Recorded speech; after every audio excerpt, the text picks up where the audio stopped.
Magandang umaga sa inyo mga kamaglulupa. Thursday. So, katapos lang natin mag-workout. Legs tayo.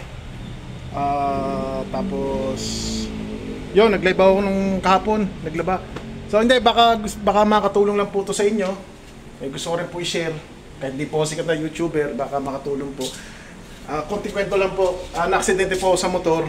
Tapos yung na-aksidente ko sa motor binipi ako at na-trace nila na parang may high blood ako. O siguro kaya tumas yung BP ko kasi gawa ng in pain ako na-aksidente ko Pinahi yung pa ako tapos naging 160/100.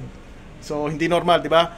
So sabi ko pag hindi bumaba ang BP ko, wala tayong magagawa kundi mag-maintenance. So gumawa tayo ng mga paraan na baka bumaba yung BP at nakatulong po sa akin at saka sana makatulong din po sa inyo. Ito po, pakita ko po sa inyo yung ginagawa ko. Bali, 1 week, 2 weeks ginawa ko to. Naging 120/80, minsan nga 110/70 dugo ko. Yun. Or siguro kaya tumaas yung dugo ko na kasi in pain ako Yan, ito po yung ako, yan Ito.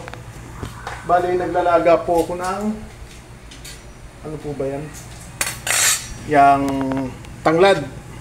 Halagang 20 pesos lang po. Yan, lalaga mo lang. Pwede mo lagyan siya ng lemon, palamigin mo muna, sugasan yung maiging ugat yan, pati ugat. Pinipit-pit ko muna. Napakasimple ho. Ewan ko basta sa akin po, effective po to sa akin. Ayun, nag 160 tapos 1 week. 1 week ko lang ginawa. Actually, 1 week lang nag 110, nag 120 over over 80 yon, 120/80. Ganun po. Minsan nga 110 over 70. Yan, nilaga ko lang. Halagang 20 pesos lang po yan. Yan. Yung tanglad. Napaka-effective po sa akin.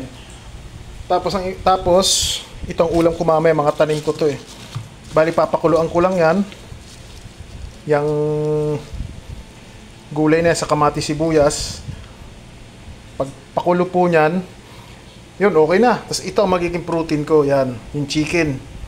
Lalagyan ko ng harina. So may harina, hindi na po tayo magkakanin. Okay na po yan. Ito, mga tanim ko po yan. Yan. Maglaga lang ho kayo. Mga 10 to 15 minutes lang. Yan, kumulo na hinaan ko. Mga 10 minutes. Okay na yan. Palamigin ko. Tapos ililipat ko po dito. Yan ang magiging tubig ko po sa 2 days. Yan. Kumbaga, inom ako ngayong umaga, tas kulang yan kung 2 days pero kumbaga ubusin ko siya ng 2 days. Yun. Yun lang po, baka po makatulong sa inyo kasi hindi naman po ako high blood talaga. Kaya lang nung aksidente ako biglang tumaas, tas kinabukasan mataas pa rin. Nag-decide ako uminom noon. Yun, bumaba, sobrang baba. Saka gumanda yung pakiramdam ko. Yun. Okay. Sana po mag-subscribe po kayo sa YouTube channel ko. Marami po tayong mga healthy foods na niluluto po dyan. So, ito, ibablog ko rin to. Pag medyo magaling na talaga ako, tadamahan ko yan. Yan. Okay, maraming salamat po mga kamaglulupa. Salamat po. Nilagang pinakuluan na tanglad. Okay, salamat po.